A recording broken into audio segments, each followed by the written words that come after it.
Welcome to the Morning Edition Extra. I'm Adelmi Ruiz. Thank you so much for starting off your morning with Alaska's news source. And starting us off, we have meteorologist Aaron Morrison, who's going to give us a breakdown over what our weekend is going to look like, what our Friday weather is. Aaron? Thanks, Adelmi. We're still holding on to some of those cold conditions across the state. We are going to be watching some light snow showers, which will build in across the interior as well as parts of South Central as we welcome in the weekend.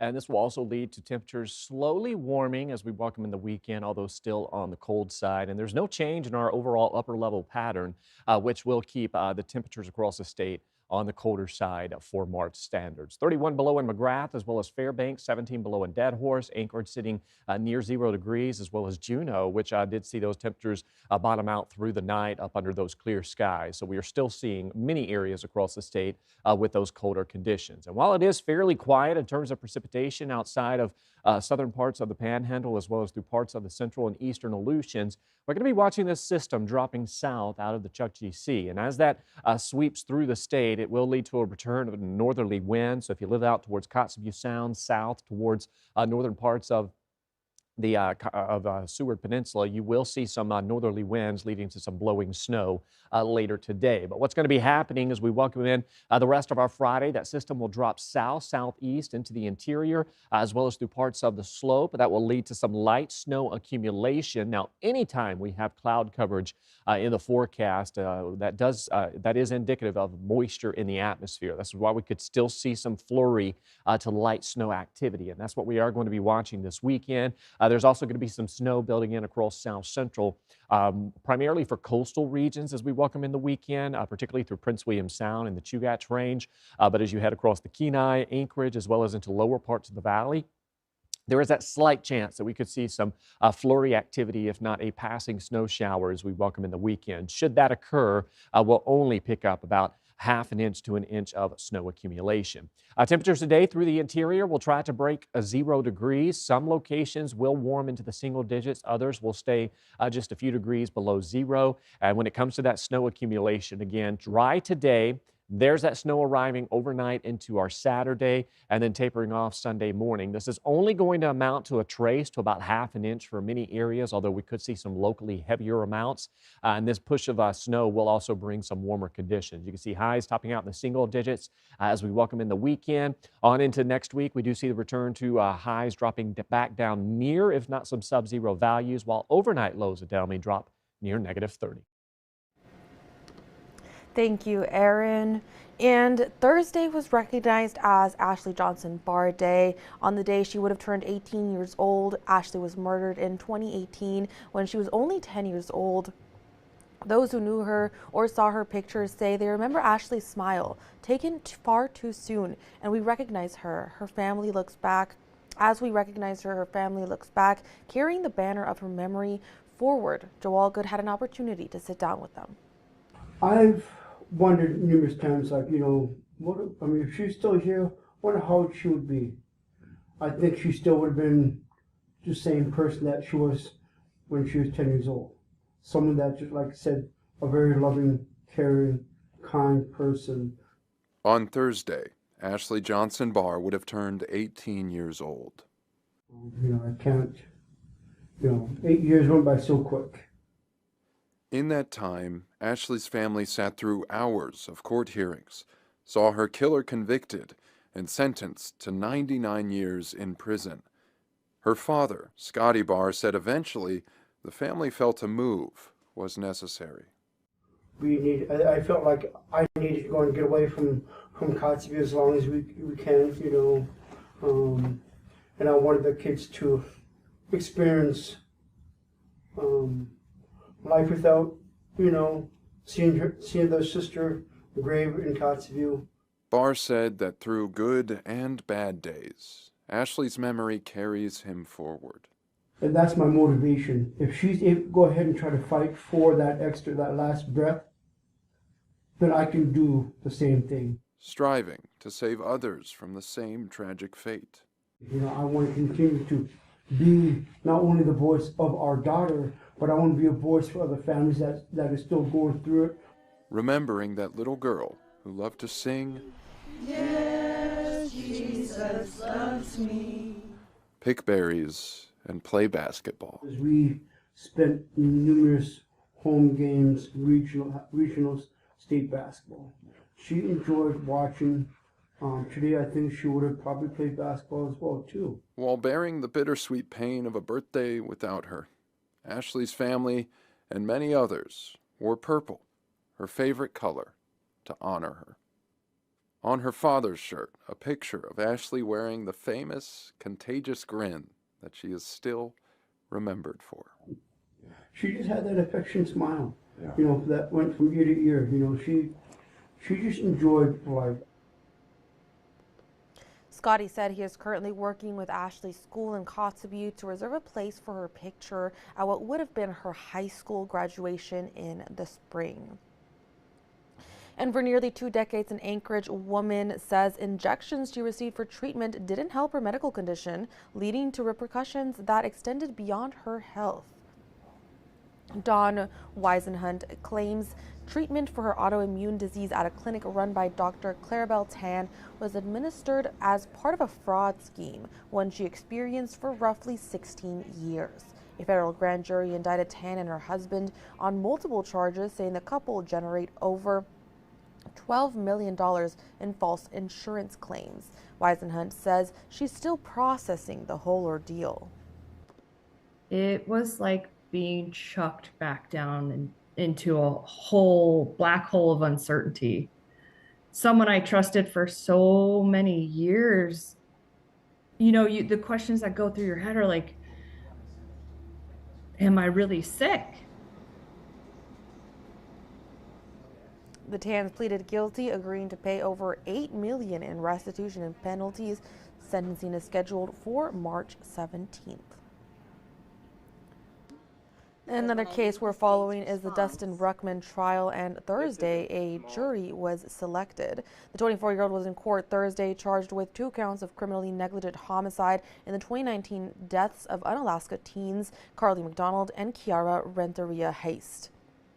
Prosecutors say in May of 2019, Ruckman was driving when his pickup went off a road on Mount Ballyhoo and plunged about 90 feet down a cliff, killing the 2 passengers. Ruckman said he was thrown from his vehicle as it went down. His defense has argued he may be civilly responsible as the driver, but not criminally negligent under Alaska law. Earlier this week, the parents of Kiara shared their feelings about returning to trial for a case that has stretched into its 7th year. And we're very thankful that we're at least getting another chance to try it again. And I know Carly and Kiara touched a lot of people with their goodness, that a lot of people that knew them to this day still long for them, still miss them. Ruckman was first indicted in 2020, and the case is back in court after a 2024 trial ended in a mistrial when jurors couldn't reach a verdict. Opening arguments are set for later this morning.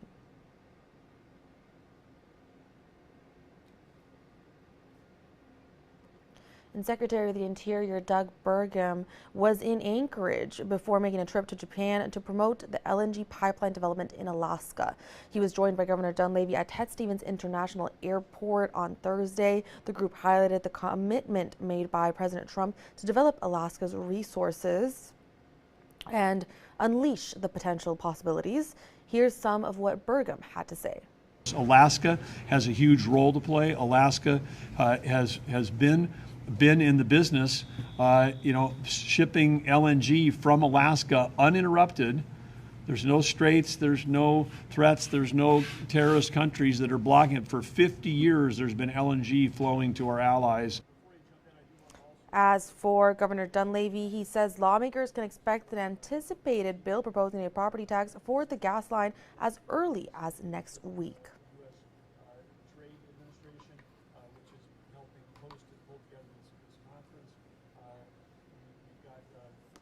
And we are going to take a very short break. When we come back, we will be talking about Iditarod and how to catch us if you're streaming and how to watch us streaming. So stick with us. We'll have those Iditarod updates for you when we return.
Welcome back in. So now jumping into Iditarod. Iditarod leaders now through the halfway checkpoint at Cripple, but stories coming out of McGrath regarding some close encounters on the trail. Jace Bertrand heard from mushers who found themselves face to face with bison on the Iditarod trail. Whew, holy crap. So we just ran into a bison on the trail, and I got into a standoff, and all I had is my Glock wouldn't fire. Another hairy tale from the trail. 48-year-old rookie Jody Potts-Joseph found herself face-to-face with a 1,000-pound bison. And when her gun jammed, the Fairbanks musher says this is how she was able to thwart an attack. I just remembered what my grandma did to save her kids when a bear came after them. She didn't have a gun. My grandpa was out hunting. So she told that bear, "Chichine huchina, antla chincha, chichine huchina." And I know you're probably not going to believe this, but I said that, and the buffalo turned around and ran up that hill. Potts-Joseph said she spoke her native language, and the bison backed off. And that was no fun, that bison. I'm glad we didn't have to kill it and deal with it, though, because, although bison ribs do sound really good right now. And she wasn't the only musher with a story to share. We saw about 8 to 12 buffalo when we were coming up into the right after we left Roan, about a mile out of Roan. We had one come bluff charging us a couple times, and they were on the trail. So we finally scared them off enough, and we were able to get all 5 of us through there. We were holed up there for, I don't know, it felt like quite a bit of time that was wasted just sitting, waiting for the freaking thing to move. Moose, bison, we've had that over the years that I've been working with Iditarod, and it's just an unfortunate situation. It's good everybody's safe and sound. Iditarod race director Mark Nordman says mushers have been briefed. If you end up having to take that animal's life in defense of life and property, of course, then immediately the state troopers are notified, and then our village people within the corridor of the trail, they'll come out, and we always try to help them make sure they can salvage that animal. They are fascinating tales, reminders of the grit and caution Iditarod demands. Jace Bertrand, Alaska's news source. The mushers and dogs of the Iditarod need lots of food to keep their journey going, and each checkpoint along the way has eager volunteers ready to help. Charlie Fellows introduces us to a man who represents the true behind-the-scenes heroes keeping the race going. The Iditarod takes a village, literally. Every town the race stops in needs all hands on deck to care for not just the mushers and dogs, but all the volunteers that keep the race going behind the scenes. But if the village is focused on the race, who is focused on the village? The answer is Tony. I'm an Iditarod cook. They call me the chef because I make a bunch of different stuff, but I'm not formally schooled. Each winter since 2017, Tony Bove puts his life as a glass worker in Oregon on pause to fly to McGrath, one of many checkpoints along the trail. His job? A little more nutrients, some 10 grain. To keep the volunteers helping the mushers and anyone else at the Anoco Lodge fed. You know, I've cooked a lot in restaurants and lodges and had many events, but this is one of the biggest animals I've ever handled. You're managing the food, the fridge, the freezers, properly putting things away. A lot of people moving, a lot of moving parts. Which comes with its own share of unique challenges. First off, Alaska sometimes just doesn't have some ingredients. I like to bring all my own fresh ginger root. You know, it's great for Asian meals, teriyaki sauce, rice, you name it. And sometimes the state of Alaska, you know, doesn't have any. They're sold out. Still, Tony manages, sometimes needing to work 17-hour days to make sure the food gets made. That feels good, because I know I'm working hard and they're working hard doing what they're supposed to do, you know. So I want to make sure they go to bed happy and full. Tony isn't just one man. He's one of dozens, even hundreds of workers who toil away at each stop on the trail, out of view of the dogs, mushers, and fans. Not a whole lot, just enough to give it some character, some strength when you cut it. Without whom there would be no Iditarod to enjoy. Charlie Fellows, Alaska's news source. And now checking in on that race tracker website, Jesse Holmes is holding on to that first place position, it looks like, with Paige Drobny and Millie Porfield keeping close tabs on him, rounding out the top three. The races are spread between Ruby and McGrath, while several have checked in and out of Cripple, and there's several more on their way there still. And now switching gears, you've heard us talk about streaming a lot lately, but in fact, you're streaming this program right now. But I wanted to explain a little more of what you get when you check out our streaming app. So here we go. So you've probably heard us say, download our streaming apps. Now, streaming means a lot of different things to a lot of different people. It can mean to you maybe an account like Peacock or Paramount Plus or Netflix. That's what you think of when you think of streaming. What we're talking about is something like your Apple TV, your Amazon Fire Stick, your Roku, Android TV. These are the streaming platforms, and then you can use one of those to get on the Alaska's News Source app. Now, when you get to the Alaska's News Source app, this is a great way for you to watch our news live, watch our news if you've missed it live. You can catch up. Typically, when you come to the screen for the first time, it's going to look like this. You'll get this big white box. Most of the time, if we're not on the air, that is going to be local news live. That's going to be news from around the country. But there are a lot of other things that you can do and check out. Now, during our newscast, this big box will be our local news. That'll be at 4 o'clock, 4:30, 5 o'clock, 6 o'clock, 10 o'clock. That's where you can watch that local news, and you can do it live.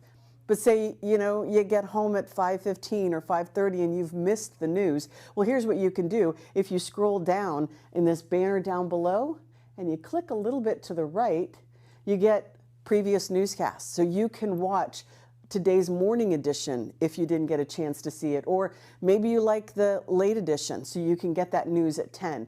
These will stay in here. You'll get several days worth of previous newscasts. So that's one great way to use this app. Another way is the weather forecast. We've got a couple cool things in here. We're going to have two. This will be the most current, and then the previous one. Those will be on the list. So this is from this morning where Aaron was doing the morning weather, and then Melissa's last night. But also, when you scroll down a little bit over on this list and you go down to forecast discussion, we will often have, particularly if we've got a first alert weather day, we will have an extended version, and that will go up there on that platform. You can also check out Skywatch Alaska or Picture Alaska, some of the fun, different little segments that we have. We get those posted up there. Also up on this banner, news stories. So say you just wanted to catch a specific news story, you can come down here, and there we've got the Open World Champion sled dog race. Those are starting off. A moment of silence for the loss of Craig Johnson, who we have a connection with. He is the husband of our former general manager. So that's hitting hard in the station for this morning. The Morning Edition Extra, all sorts of sort of individual stories that you can find up on this. And we'll just scroll through this top banner one more time. First alert weather, previous newscast, some of our features like holiday nights of lights, and then during the summer, hopefully Arctic Gardens will be back. If you want to see some of our Halong stories, we've got a section for that. We've also got this, which is the documentary that was produced by Rebecca Polsha and Rachel McFerrin. And it is Kathleen Joe and Veronica Who Else? The Search for Brian Smith's Unwritten Victims. It's a really interesting documentary. If you haven't seen it, I highly recommend going onto our platforms and checking this out, because it was a really well done version, talk a lot about the victims and where, if there are other victims, and they might be out there. Road tripping, 907 Sports. In the summer, you can find your local fishing report. And then some of our stories, must-watch, viral videos, investigative, all sorts of really fun things that you've got here. And so just check it out. Like I said, this all happens when you go to the Alaska's News Source app. The way to do it, go onto your platforms, and you can download this by just searching in the, you'll literally say add channel or add app. You can just search for Alaska's News Source, and there we are. Lots of things that you can check out on the Alaska's News Source streaming app. So download it. We'd love to see you there. And with that informational video, we are going to take another very short break. When we come back from this short break, we'll be hitting those top stories nationally. We'll be talking about Ukrainians were actually in Alaska. That update, a synagogue active shooter situation. We're going to talk about the Iran war and the U.S. attacks. And we're going to have that talk back with John Thompson and Emma Wolfers, how they're going to discuss what's happening in Washington that you need to know about. We'll have those stories and more, and an update on the El Nino watch status that NOAA declared. So we'll have those stories and more when we return.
Welcome back in.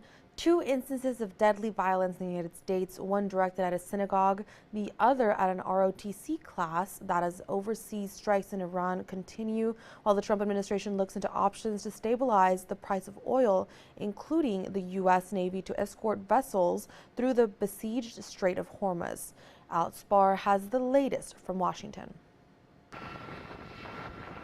The U.S. military now confirming at least 4 American service members died when their refueling aircraft went down in western Iraq, noting the incident was not due to hostile or friendly fire and that the circumstances are under investigation, along with rescue efforts for 2 other crew members. Please keep these brave airmen, their families, friends, and units in your thoughts. That amid a pair of attacks raising concerns about potential threats to the homeland. In Michigan, an armed man drove his car into a Detroit area synagogue and down a hall while a preschool was in session. Security guards at Temple Israel shot at the driver and he was found dead inside. Investigators calling it a targeted act of violence against the Jewish community. No children or temple staff were hurt in the attack, but 1 security officer was injured, and roughly 30 officers were hospitalized for smoke inhalation after the suspect's car caught on fire. The Department of Homeland Security now identifying that suspect as 41-year-old Ayman Mohammed Ghazali, a U.S. citizen originally from Lebanon. It's a terrible thing. We're going to be right down to the bottom of it. While in Norfolk, Virginia, a shooting at Old Dominion University is being investigated as a potential act of terrorism. Investigators say 36-year-old Mohammed Baylor Jallo targeted an ROTC class, killing Army Lieutenant Colonel Brandon Shaw and injuring 2 other Army personnel, before authorities say a group of brave students subdued the suspect, who also died. Jallo, a former Virginia National Guard member, was arrested in 2016 for attempting to provide material support to ISIS, according to court documents that also show he pleaded guilty to a terrorism-related charge and was released from prison under supervision in 2024. In new details, a local Lebanese official tells NBC News that several members of the Michigan synagogue attacker's family were killed in an Israeli airstrike in southern Lebanon last week. In Washington, Alice Barr, NBC News. We spoke with Jewish community members in Anchorage about the Michigan synagogue attack, which the FBI described as a targeted act of violence. And to summarize, investigators say the suspect rammed a vehicle into the building, which caused it to catch on fire. And security did shoot the suspect, and he was later found dead. The vehicle was registered to a man who was originally from Lebanon. And as we just learned, the suspect had family killed in an Israeli airstrike on his hometown. So we spoke to local Rabbi Yosef Greenberg, who says things like this are the exact reason they always have security at their buildings. In all of the educational buildings in Anchorage, we have security. So we always have the security measures for such situations. And so we are not concerned. As this is a developing situation, we will continue to provide updates as they become available. And the U.S. Treasury Department announced it's lifted global sanctions on purchases of Russia oil that is currently at sea until April 11th, and that's according to the New York Times. February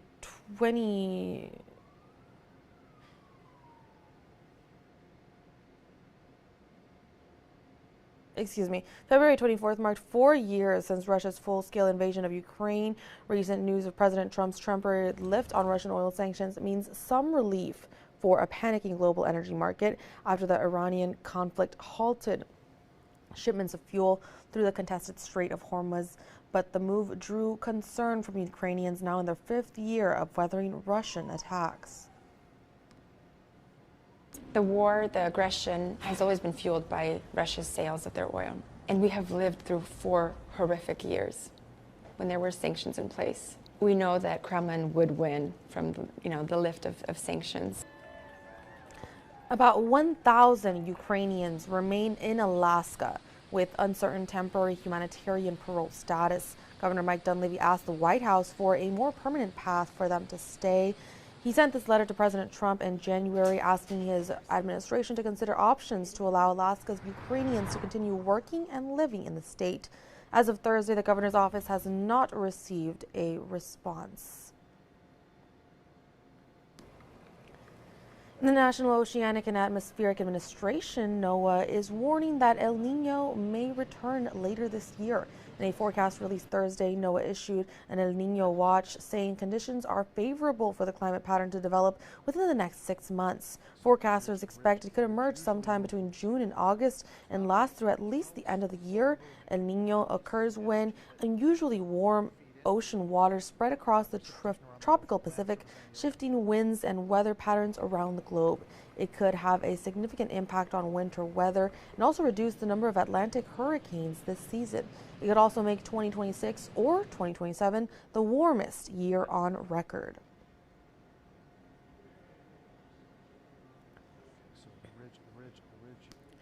And detecting earthquakes from the bottom of the world, Dan Smith shows how new seismometers at the South Pole are already getting results in your moment of science.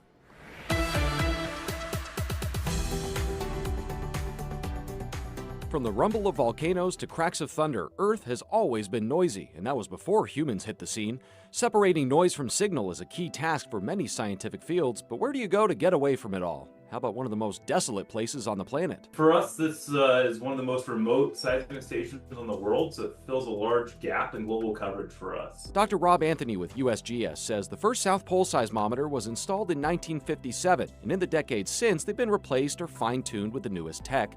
In 2002, one of them had to be moved 5 miles away from South Pole Station due to increased activity, now residing some 850 feet deep in the ice. It's great for detecting kind of body waves from distant earthquakes. So the P wave and S wave arrivals, the kind of first things you get, is extremely quiet for detecting those. Recently, Dr. Anthony and his team went even more remote, getting 2 new seismometers frozen in place more than 8,000 feet below the geographic South Pole. Almost an order of magnitude deeper than we have in the past. And the goal is to get rid of long period noise that's generated by changes in atmospheric pressure. The effects of earthquakes can seem localized, yet much like tsunamis at the surface, those waves oscillate through the entire planet for hours or even days after an event, and the South Pole provides a unique advantage in tracking them. The Earth kind of rings like a bell, and we can use the frequency of those free oscillations to get a deeper structure. Most places on the planet it's rotating, so those free oscillations of the planet are distorted by rotational effects. If we go to the South Pole, we can get away from that. Dr. Anthony says this whole project's piggybacking off an upgrade mission for the IceCube Neutrino Observatory, using light detectors to find those elementary particles. An enhanced hot water drill bored that 1.5-mile deep hole over 3 days, with the team lowering instruments in shortly after. You have about 2 days to get all your instruments in before the hole freezes to become so narrow that you can't get your sensor in there anymore. So it's kind of a race against time. A custom pressure housing solved one potential issue with that refreezing, but angle was another. If we're outside of 5 degrees of vertical, the instrument simply doesn't work. We know we survived being deployed 1.5 miles down. One sensor was deployed at 1.6 degrees and the other one was 0.5, which is amazing. Once the whole water column refreezes, we'll be able to detect extremely tiny ground motions from any quake of magnitude 5 or higher anywhere on Earth.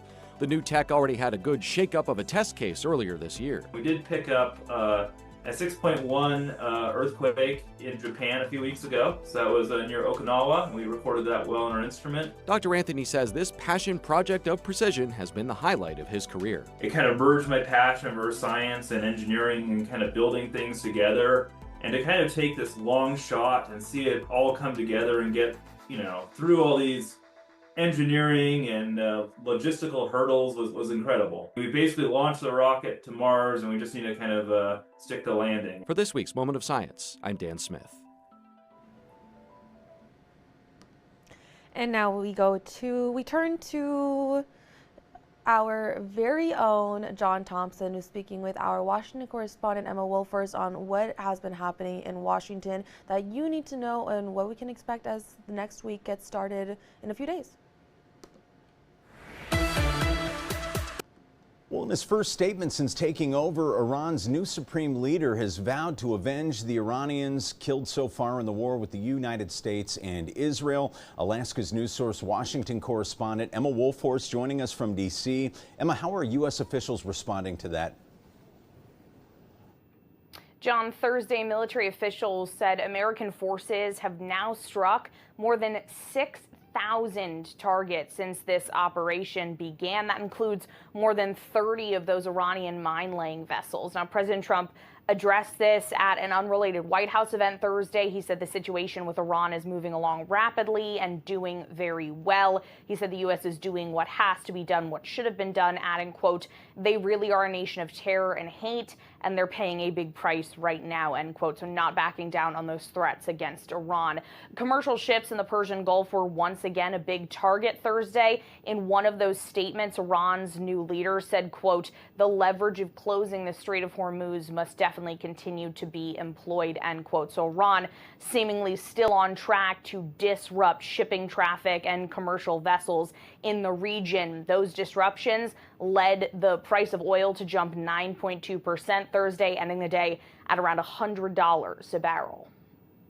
Well, Emma, on Capitol Hill, the Senate passed a major piece of legislation aiming to address housing affordability. Can you tell us the details of the bill and how likely it is to become law? Yeah, John, a big component of this plan is attempting to virtually ban large investors from purchasing single-family homes. The bill aims to loosen building regulations as well as bar investors who own 350 homes from purchasing even more. This more than 300-page housing package would be the most significant change to U.S. housing in more than a decade. Despite overwhelming support in the Senate, this does face an uncertain future in the House. President Trump previously called for banning hedge funds from owning homes. He did this earlier in the year, but since then he has now pledged to not sign any bills into law until legislators pass his election reform measures. So even though this made it through the Senate, it remains to be seen what will happen to it now in the House. All right, and finally, as the partial government shutdown, which initially didn't sound like it was going to be very long, we're approaching the 1-month mark. The Senate once again rejecting a bill to fully fund the Department of Homeland Security. Emma, what more can you tell us here? John, for the fourth time now, senators voted down a DHS funding bill. They then concluded business, went home for the weekend, so that means the department will remain shuttered until next week through this 1-month mark. Before this vote Thursday, earlier in the week, Democratic senators tried to pass individual funding bills for specific agencies under DHS, like TSA, the Coast Guard, and FEMA. Those were blocked by Republicans, and negotiations between congressional Democrats and the White House are still at a standstill. We heard from leadership in both parties today. Senate Minority Leader Chuck Schumer said, quote, "Why won't they budge to give an inch on ICE, which is highly unpopular, and even the president has said hasn't done things right," end quote. Senator Susan Collins, a Republican from Maine, who's a top appropriator for them, responded. She felt that Democrats' approach to these negotiations is lacking urgency and seriousness. She also accused Senator Schumer of sitting on what she says is a good faith offer from the White House for weeks. So really butting heads still with the parties. No movement made this week. Lawmakers will have to pick back up and try again next week. Alaska's news source, Washington correspondent Emma Wolforce joining us from D.C. Thank you, Emma. Thank you. And with that, we're going to take another very short break. When we return, we'll have those watching your wallet stories, including financial strategies for you, tips and tricks on finances and budgeting, and switching banks, what that looks like, how that process can be, how any difficulties that you might encounter. And we'll have those stories and more when we return. So stick with us on the Morning Edition Extra.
Welcome back into the Morning Edition Extra. So many of us would like to cut down on our credit card debt.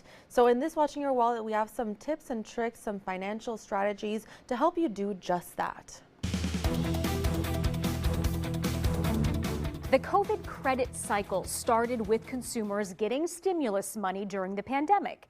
Many used it to pay down some of their credit, but then they used it up paying for vacations and buying things they weren't able to get in a while. And that's when experts say the delinquencies shot up. Michelle Ranieri is vice president and head of U.S. research and consulting for TransUnion, one of the 3 nationwide providers of consumer reports. She says 2026 is showing signs that may level out. Best things that you can do probably right now, especially with interest rates that have been ticking down over this year, is to get a personal loan, like a consolidation loan, to pay off your credit card. The loan allows you to make a single monthly payment versus several to different creditors, while also lowering your overall interest rate. Now, if your credit score is low, that loan may be a little bit more expensive. So you could take a few months to try and build up your score first before you apply for a loan. The trick, though, is to make sure that you don't run up your credit cards again to the point that they were before, so that you don't put yourself in the same place. Pay attention to your available credit and what percentage of that credit you use. So that's your credit utilization rate.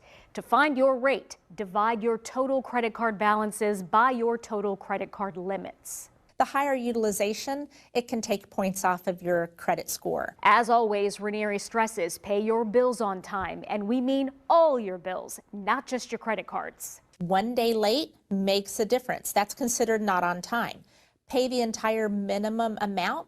And pay more if you can. Paying only the minimum on credit cards will keep you in debt longer as the interest keeps building. Don't open a whole lot of credit, because if you open a lot of credit, it kind of looks like you know something that the credit score doesn't know, like you're about to lose a job or something big is coming up that you need a financial net for. And take advantage of decreasing interest rates whenever you can. So if they have an auto loan or a mortgage that's a higher interest rate, as those come down, chase it and refinance. If you have to refinance more than once, go ahead and do it. Paying down your high interest debt will save you the most, but also really take the time to map out where your money is going and if you can cut back anywhere. Also, build that emergency fund. Car breakdowns, illness, job loss, you want to be ready. With this Watching Your Wallet, I'm Sasha Bray.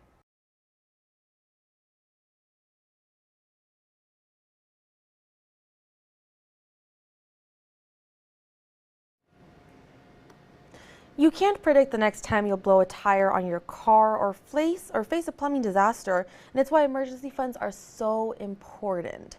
They are there for life's unexpected expenses, and in this Watching Your Wallet, consumer investigator Rachel DePompa takes a look at why many experts say stock that money away in a high-yield savings account.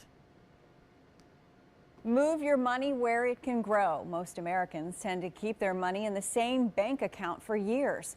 Personal finance expert for Motley Fool Money, Joel O'Leary, says don't keep your emergency savings in the same regular checking account you use every single day.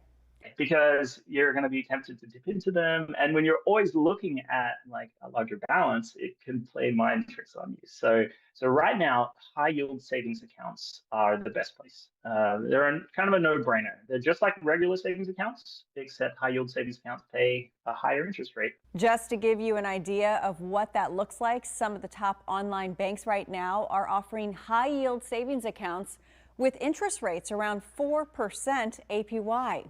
That's a massive difference from the likely 0.01% that you will get from a simple savings account at a big bank. The headline feature is getting a high interest rate because you want your money working as hard as it can for you.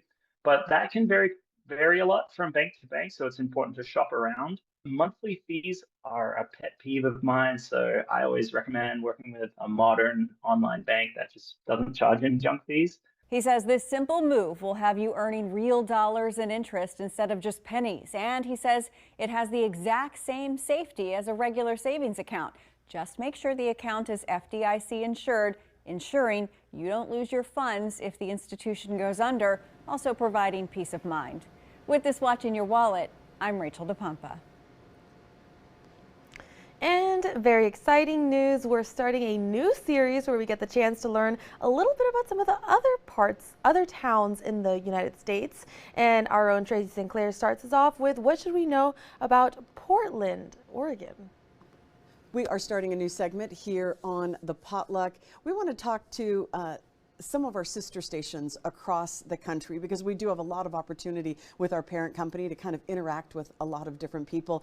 And so we are going to start with our inaugural episode checking out Portland, and we are going to visit with KPTV's Greg Nibbler. And Greg, you're basically me down down in Portland, right? You are a streaming anchor. This is what you do.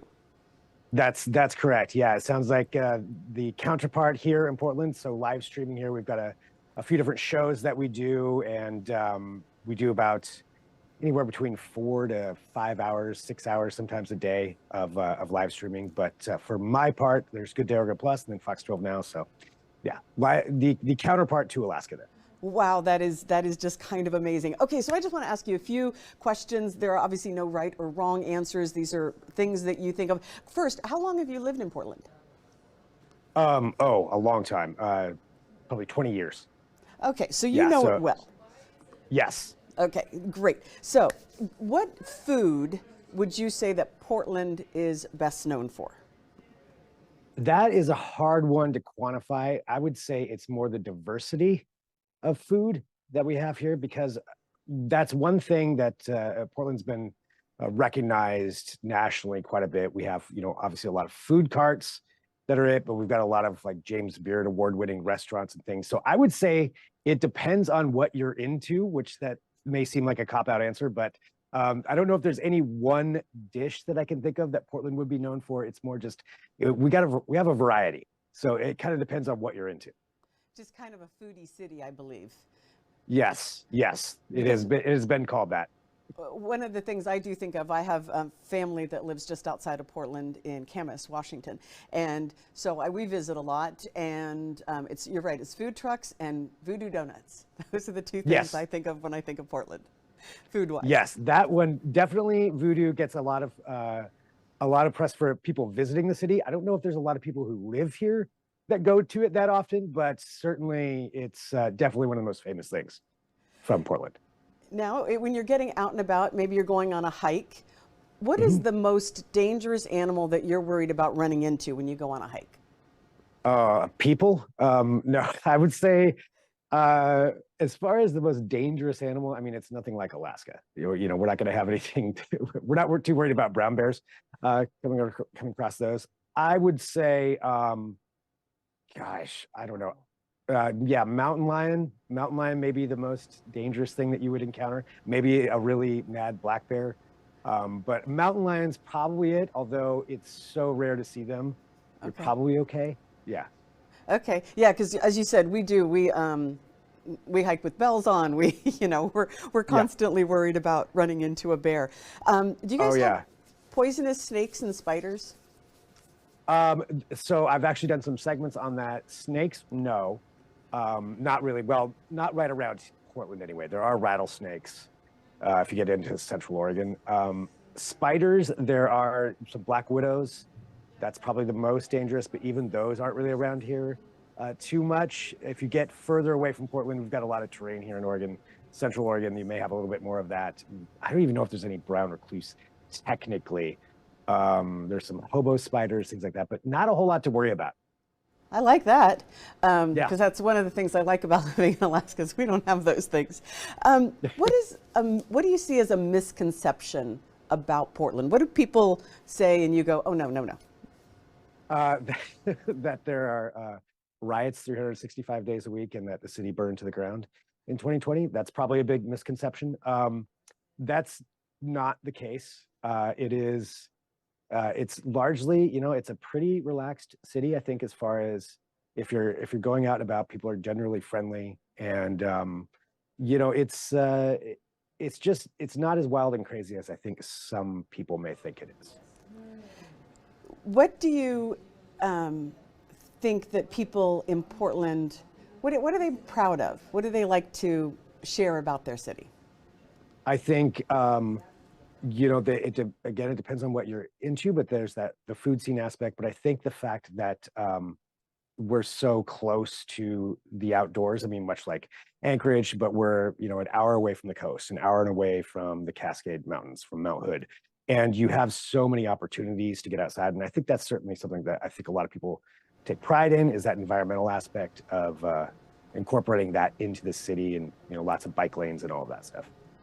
Well, that was one of my questions. Do you need a car in Portland, or is there public transport, bikeable? What's the thought there? Public transit is really good here if you're at least within the core of the city. We've got TriMet, which is max trains. So we have our light rail trains. We've got you know, a really good bus system. Biking is really easy. There's a lot of bike lanes around. So if you are, I would definitely say if you're within the city, it's certainly easy. If you want to get out of the city, or you're working in suburbs or something like that, car is a lot better way to get around, but there certainly is a lot of public transit. And this is, we're getting closer and closer to spring. We've still got a lot of snow up here. Kind of at what temperature do people start pulling out the shorts and getting out and about in their shorts? Here, I would say if you get into the 60s, you're definitely going to start to see some. Yeah. Yeah, that's warm enough. It's warm enough for me. We're desperate at that point. We're kind of the same way up here. Exactly. Okay, I got a question for you. Sounds like you know a fair bit about Alaska, but when you think of Alaska, what is the first thing you think of? So I've actually been to Anchorage quite a few times. I've had some friends that live up there. I love it. I would say one of the first things I think of is how tall your mountains are. You know, it feels like we're mountainous here. It is nothing compared to what you have there. So I think that's probably one of the first things I think of. And just like getting out. I mean, Anchorage is fun. Darwin's theory, I do think about that.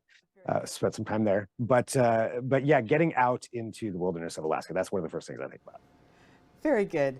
So what is your favorite thing about living in Portland? That'll be my final question. I think it's going back to that aspect of the outdoors part, or just there's a lot of opportunity for whatever you're into. And I think that's probably really what it is. During the summer, you can go about anywhere you want, get any kind of terrain you want, and just get outdoors. Yeah, as I said, I have relatives. I tend to get there and try and visit the coast. I do love to get to the coast. And Multnomah Falls, am I saying that right? Yes. You're saying it correct. That's it. Yeah. And yeah, so really, really fun. Well, Greg Nibbler, thank you very much. KPTV streaming anchor. He's the counterpart to me down there. And I really appreciate you stepping in and just giving us a little bit of taste of what Portland's like. Yeah, thanks. Hopefully I represented well. I think you did. Thank you. Well, we learned a lot about Portland, and that was great. Now we're going to take a very short break, the last break of this Morning Edition Extra. And when we return, we are going to jump into some very fun stories, including the Oscars of Best Picture, some Oscars moments, and what some kids are doing this break, other than now that it's not in Alaska, what they're doing in Alaska in Anchorage, now that it's still snowy, it's a little bit colder, and it's not really a spring break. What kids are doing other than hitting the beaches or skiing. So we'll check that out when we return.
Welcome back in. And now for some spring break fun that doesn't involve any sunscreen or snow gear.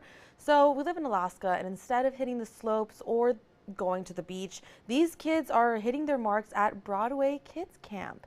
Danny Tompkins stepped into rehearsals for a behind-the-scenes look at some up-and-coming stars. Behind this door, 25 young actors have been putting in 40 hours this week, perfecting a magical performance. Matt Fernandez is going to take us behind the scenes to see what's going on. Here we go. Looks like they're taking a break right now. These are the Broadway kids.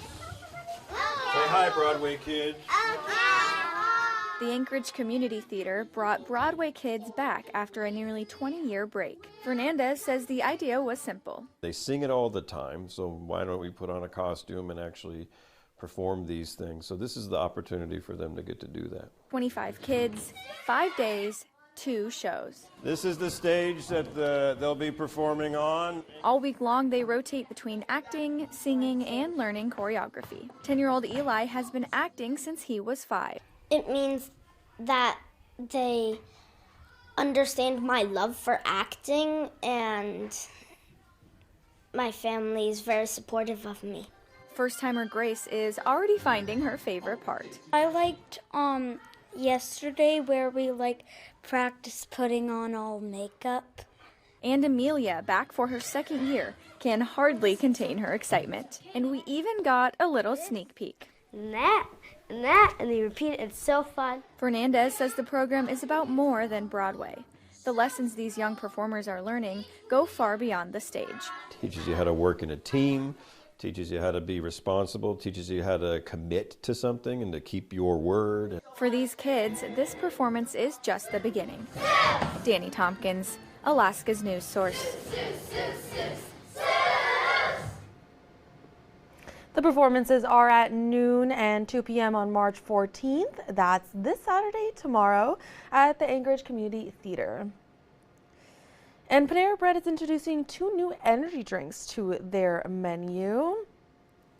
Less than a year after settling lawsuits over their caffeinated charged lemonades, the energy refreshers are available in 2 flavors, Dragon Fruit Sunset and a refreshing caffeinated blend of pineapple and tropical dragon fruit flavors infused with dragon fruit pieces, and Dragon Fruit Paradise, a caffeinated blend of passion fruit, guava, and orange flavors infused with pineapple.